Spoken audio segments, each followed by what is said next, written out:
Lockdown से पहले गीता के घर का नज़ारा कुछ ऐसा था कि रोहन ऑफिस जाता था और शिवन स्कूल।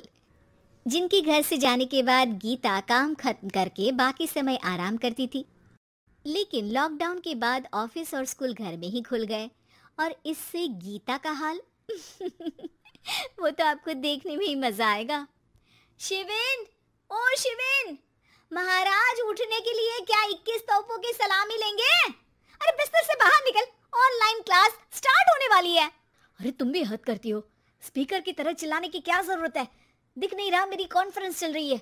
अब कैमरा और स्पीकर ऑन कर रहा हूँ, मुझे कोई शोर नहीं चाहिए। इस पर जैसे ही रोहन लैपटॉप का कैमरा और स्पीकर ऑन करता है तभी कुकर की सीटी बजती है। करा लो अब इसे चुप। लॉकडाउन नहीं हुआ, मेरी मौत का फरमान जारी हो गया। दोनों बाप बेटे ने नाक में दम किया हुआ है। ऐसा बोलकर गीता वहां से शिविन के कमरे में पहुंच जाती है, जहां शिविन अभी भी सो रहा होता है।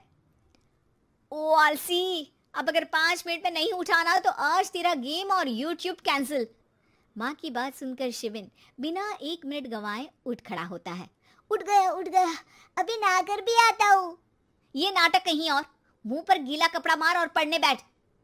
शिविन की ऑनलाइन क्लास स्टार्ट हो जाती है, जिस पर गीता उसे वहां बिठाकर रसोई में चली जाती है।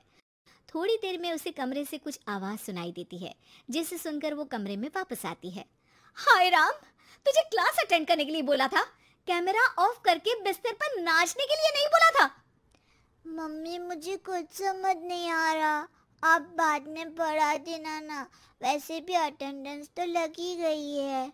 हाँ हाँ बेटा, जरूर बन जा, तू अभी से हम सबका बाप बन जा।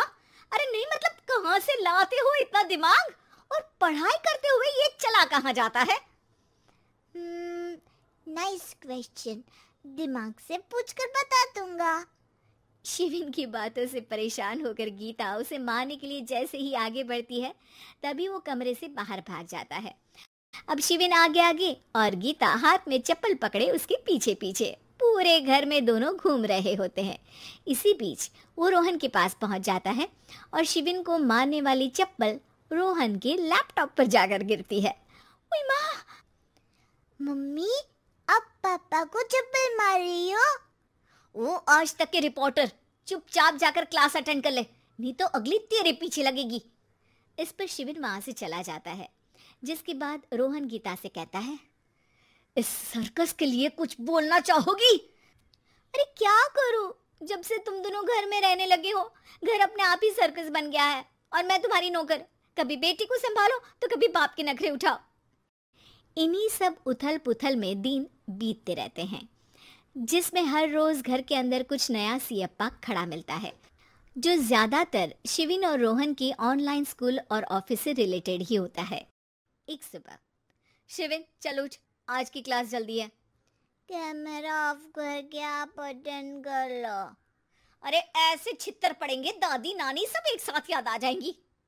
गीता की लाख मशक्कतों के बाद क्लास तो खत्म हो जाती है, लेकिन उसके बाद शिविन फोन इस्तेमाल करते हुए इंस्टाग्राम रील बनाने लगता है। रसोड़े में कौन था? तुम थी, मैं थी, कौन था? कौन था? हाँ, मैं गरीब हूँ।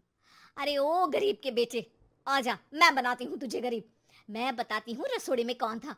पढ़ाई करने बोलो तो इनकी माँ मर जाती है, और ये पागलपंतियां जितनी मर्जी करा लो। गीता शिविन को डांट रही होती है, तभी रोहन बीच में बोल पड़ता है। अरे बच्चा ही तो है, इतना गुस्सा क्यों कर रही हो? बेटे का साथ देने की इसी एक कोशिश में अब शिविन के साथ साथ रोहन भी गीता के गुस्से की सूली पर चढ़ जाता है। अगर बेटे पर इतना ही प्यार आ रहा है तो इसे क्लास अटेंड क्यों नहीं कराते, इसका होमवर्क क्यों नहीं कराते?